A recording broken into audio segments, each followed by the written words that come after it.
What's up, homies?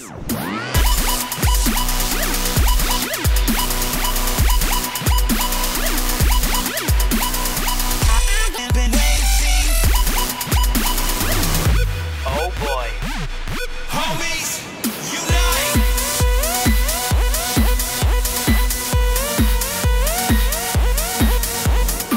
unite! Please, Lily, I can't. I don't know what he could be interested in. It's too much responsibility. How is any responsibility at all? I don't get, but her objection is so sincere, I don't doubt for a second that she would rather disembowel herself on the spot than tell me where the light novels are. But, so there are a lot of books in Braille here. I tend to save the day by asking first things that pops in my head. Seems to work, at least partially. The Yuka seems to not exactly relax, but at least looks slightly less tense. Well, I think about third or fourth of Yakuma's libraries either in Braille or audio. Makes sense, given all the blind students that be here. If it's only that, how come the library is so big in the first place? Well, we get a lot of new books regularly because the library is adequately endowed. That's probably why. They spend more on new books than on my salary, and then I had to organize and shelve all of them. Oh god, I feel so bad for her. It's so troublesome, and they waste so much. I wish I could quit this job. A very awkward silence follows this revelation. It's too much revelation of too much information. I'll go check the Alice then, if you don't mind. It's probably best for all that she doesn't keep talking to me. Very well. Meanwhile, Yuko, I would have those books if it's alright with you. I'm so sad. I feel so bad for her. My first impression was right. The library is surprisingly big. Aiming down the narrow aisles, I studied the spines of the books in a random order, occasionally sliding one out to read the blurb, taking it with me if it looks good. In a few moments, I have a respectable stack of books in my arms. I guess I'll never be stuck for a choice here. The normality of the library sinks in. Sure, there are large print and Braille books scattered throughout, but it is what a library is. If it's the calm mood from the room I had tea with Lee, it snuck with us here, unless it was here to begin with. Something about that puts me at ease just like before. I reached the end of the aisle to find a collection of desks set up for study or personal reading. Going a little further though, I discovered a nice quiet corner at the back. While the rest of the library has an odd student sitting at the desk either reading or definitely sleeping, the back is pretty much deserted. As I glance around, I see someone who I recognize sitting in one of the several beanbags. Oh, it's the dark-haired girl from my class. The one who snuck out of the classroom earlier. She's reading a book, keeping it close to her face, which makes her look like she's really into it. From the way she's acting today, I had her pegged as more of a delinquent than a bookworm. In fact, her mysterious disappearance from the class raises all sort of whys in my head. Intrigue flows slowly but surely towards the surface. And before I know, I'm walking towards the mysterious long-haired girl. I guess there's no harm in introducing myself, as I would with anyone else. She's a classmate, after all.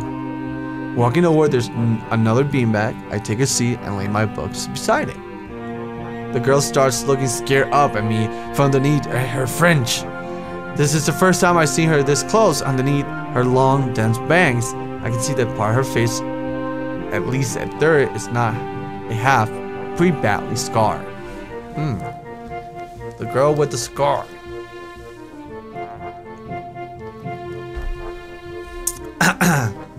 Poor face.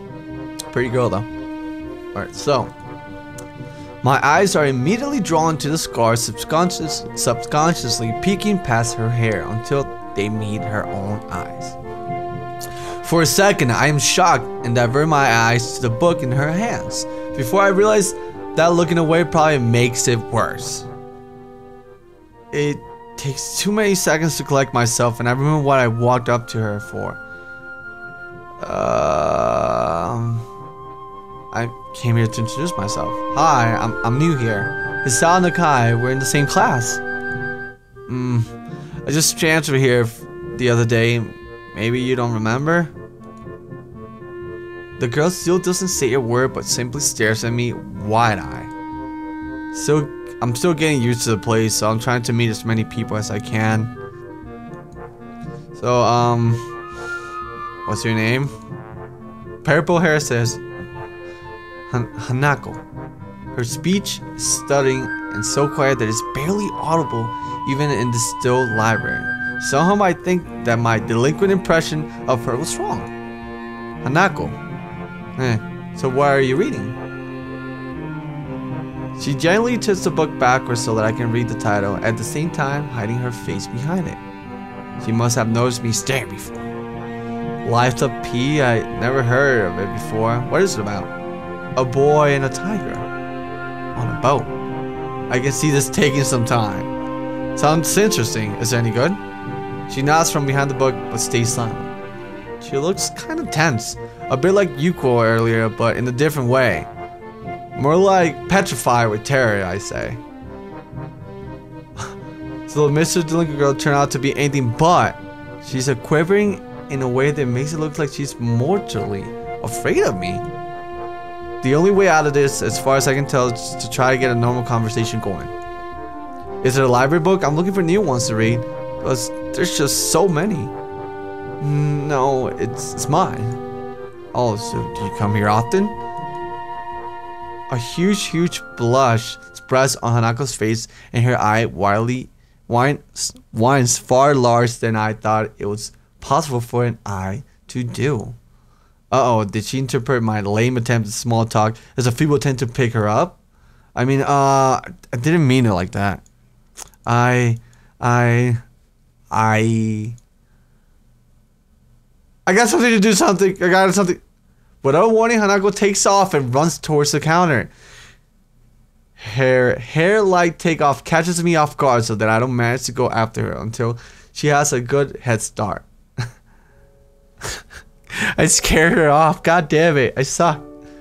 By the time I reach the counter, she is nowhere to be seen. Lily and Yuko are happily chatting away. Knowing that I won't be able to catch Hanako myself, I approach the girls. Hey, did you see notice a girl run past here? Maybe. What did she look like? Long, dark hair, kind of shy. She had, well, some scars on her face. Oh, you wouldn't be talking about Hanako, would you? Yeah, that's her. I saw her reading and tried to talk to her, but I think I scared her off or something. Oh dear, Yuko, would you excuse me? I had better try to find her. Sure, I just hold on to these until you come back. What's going on? I'm sorry, but I'll have to explain it to you some other time. Right, I'll see you later. Lily hastily grabs her cane and hurries out to the library, leaving me alone with Yuko. I don't think I'll ever get the hang of this place. Did I do something wrong? What did she do? Nothing, I just talked to her. I tried to get to know her, didn't even manage to get started. Yuko sighs and looks awfully bothered, even more than she did before. I guess you weren't so wrong, so much as tactless. Tactless? That girl is a bit special. That girl is a bit of a special case. It's like she never really talks to anyone. Isn't that a bit strange? I wonder. It's just how she is, I think. Yuko doesn't sound all that convincing. Then again, maybe it's just the norm around here. Everyone has their own problems, or else they wouldn't be here. Perhaps I would be a little tactless after all. I don't even know what tactless means. I'm tacky? I don't know. But how should I deal with these people? Forcing myself to act overly casually only makes me feel phony. Like, I was supposed to be ignoring the elephant in the room? Yuko fidgets looking like she wants to say something, but that resists. She resists it. She resists. I think it's an elephant only if you feel that way. I guess she doesn't have a good sense of self-restraint.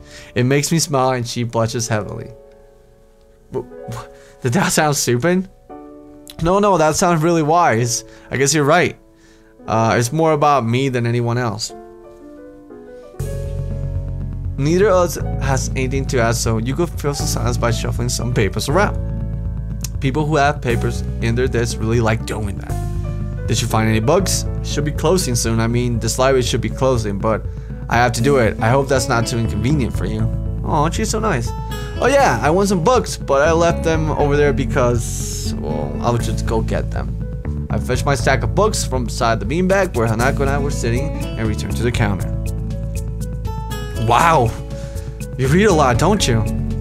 I surprised myself with that too, honestly, at least when I really think about it. I had a lot of free time early this year, so I kind of started reading books to fill that time and I couldn't do much else. I see. But she doesn't say anything else and just checks out my books for me. I guess this is what we call tact. Holding the library books with one arm, I draw my pocket for the key to the door. A sudden sound from behind startles me, making me nearly drop the books I'm carrying over, and the key almost managed to get into the lock. Who is it? Oh, it's Kenji.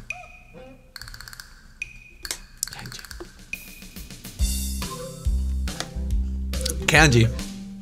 I turn around to see who's talking to me, and it's Kenji. He seems to be in a friendly mood, although the light gleaming off his glasses in the dark gives him a sinister look. It's just me. This makes him pause and lick his lips nervously. Ew. Who is me? I don't know anyone called me. Are you some new guy again? His voice is suddenly strained and quick. Yes, but we met before. Yesterday. I don't think so. I remember someone who I met only yesterday. When was that? What day is it today? I tried to ignore him. Is he joking or what? Prove that we met before. You live across the hall. You're Kenji. Kenji jumps back and his eyes fill with an uncontrollable fear. How did you know my name? Damn! This can only mean one of two things. Either we have met and you're telling me the truth and I just can't remember it, or you are a spy. He pauses. A psychic spy.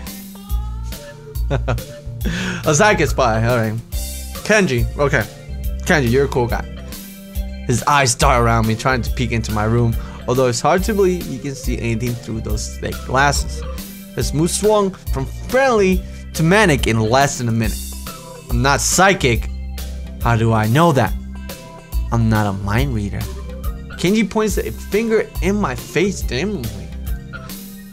Unlike you, stop that, man. We met yesterday. What's wrong with you? I live in this room. Lies. If you think you can pass this out because I'm legally blind, you are sorely mistaken. You don't even look like him. I mean, the resemblance is real slim. Maybe at a distance, but who do you think you're kidding? I want to grab him by the shoulders and shake him. Exasperated, I rub my eyes and let out a heavy sigh. Stay there. Kenji comes closer, one carefully step at a time. I stay still, lest his assault me physically, although I doubt he could do much damage even if he did. Oh wait, I see it now. Damn, it really is you. Sighing again, then once again, for good measure, I step backwards just in case. What's up, man? You don't look too good. Is, I think, something wrong? I don't know, I just had something stupid happen to me. A few things to actually even, if you discount this one. I can't get an appropriate touch of other people here. I have no idea if it is because of me, or is it because of them. I don't know why I'm telling this to Kenji. It's not like we already had in contact already. That's rough, dude. That's rough. Yeah, I'm sorry about calling you a psychic spy and all, but you can never be too careful. Never. It's the hard reality we live in. I slowly started to think that Kenji isn't necessarily living in the same reality as the rest of us. You see, this is how it is. This world. There's no justice. Do you see? Even if when I lose, I win because I don't lose the lesson. What the fuck does that even mean? It doesn't matter. He diminishes flatly with a wave of his hand. So what happened? Why the long face? Do you have a long face? It's I get it, cause you're blind. It's nothing. I just scared some girl off accidentally, literally too. She actually ran away from me. It was my fault, really. I think I'm not really used to this yet. A girl? A cute one? Cute? That's a hard question. She had a nice body and a really beautiful hair, But the face, I guess it could go, she was cute. She was cute. Yeah, cute, I guess. I knew it. There are a lot of cute girls here. It's strangely disproportionate amount. I believe this is one of the dark secrets of the school. I trying to warn you, man. But did you listen? I don't remember any such warnings, actually. Dark secrets? Yes, dark secrets. Extremely dark, like a black hole. Have you noticed that the number of girls in the school is slightly but significantly higher than the number of boys? It's like 60-40. He turns his head and to the left and stares off into the distance at nothing. Why is it like this? I mean, to the untrained eye, it doesn't appear to be that bad, but that is a full 20%. One could think that the school with such a huge pool of women would be a man's dream, but no. What I'm about to tell you could blow your mind. Are you ready? I'm ready. I'm really, Kenji. I don't know where this is going, but I think I won't be missing much by cutting out now. No, I am not ready. I only get as far as turning to the doorknob before Kenji starts talking again, showing that he doesn't really care if my mind is blown or not. I believe that this school is a battleground, the site of a feminist infiltration. This is barely in the number of men to women in a clear sign of how far they have come. In case this Cold War turns hot, they will have superiority in numbers. Just another skirmish in the eternal war against the forces of feminism. They are everywhere. In Japan, women outnumber the men. It's not 60-40 split, but it's only a matter of time, man. Even in America, women are the majority by a hair.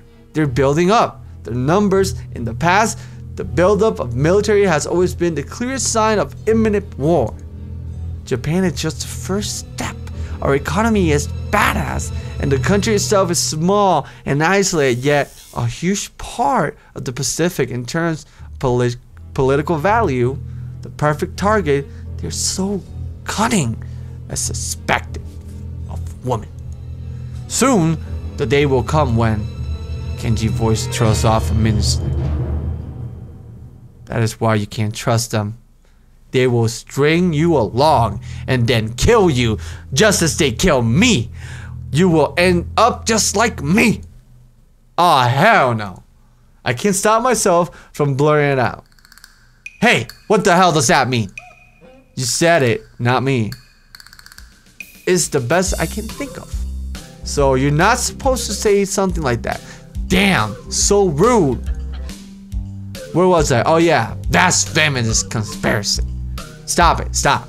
I lost you way back there somewhere. Somewhere around feminist infiltration. Too hard to follow? It's cool. I have some graphs and stuff in my room. And puppets. You like puppets? No puppets, please. No puppets. You like puppets? Okay, graphs are so cool though, right? He speaks energetically, responding almost before I'm done talking, moving his hands in an angry way as he continues to rant on. This is too strange. I had him pegged as a relative normal, but it's clear that I was wrong. Something on your mind, dude? Just thinking about what it's like to be the last sane man in an insane world. Kenji frowns, looking deeply upset. You mean that's you? That can't be, because I'm the last sane man in an insane world. That is my dream. You can't just steal a man's dream. What the hell? There can't be two last sane men. It would invalidate the whole last part. And that part is kind of important. There can only be one, like in that foreign movie where there can only be one, and in the end there's only one dude left, because that was the point. I have never seen someone talk so heatedly and so defensively about absolutely nothing before. Anyways, if you wait here, I can get my graphs. I also have a list of other dark and complex conspiracies that the school holds. As Tango has. Quick, finish my analogy for me. Be a pal. I'm gonna go to bed now. It's extremely late. That doesn't sound like an analogy, but whatever. I like you. You seem like a cool dude. Most people don't understand what I'm talking about when I try to explain the vast feminist conspiracy to them. Denial is a terrible thing. Later. He clasps me on the back and then vanishes into his room so quickly and quietly, it's like he didn't even open the door, but instead walked right through like a ghost. A spooky ghost. I don't know if I can fully digest what just happened. So I give up and just go to my room, kicking off my shoes before falling face first to bed. It takes me some time to relax and get up so I get started on homework. It's because of the sheets are cool and comforting against my cheeks that I feel so good just lying there with my eyes open. This school is just like some kind of bizarre and surreal island. It's isolated on the top of a mountain and each person is stranger than the last. I just can't seem to fit in. What an irony. One would think that fitting in a place that's made for people who are unfit for anywhere else would be easy. Maybe I'm trying too hard. Although I say that, it doesn't help me take the edge off. And the words are left echoing off my empty walls. I guess it's not as bad as I expected though. This place really is more a school and less hospital pretending it's a school than I thought it would be. It's nothing else, the scenery is beautiful. I open my one eye seeing the school books and bottles of pill arranged side by side on my desktop. Maybe this place is too much like a normal school after all.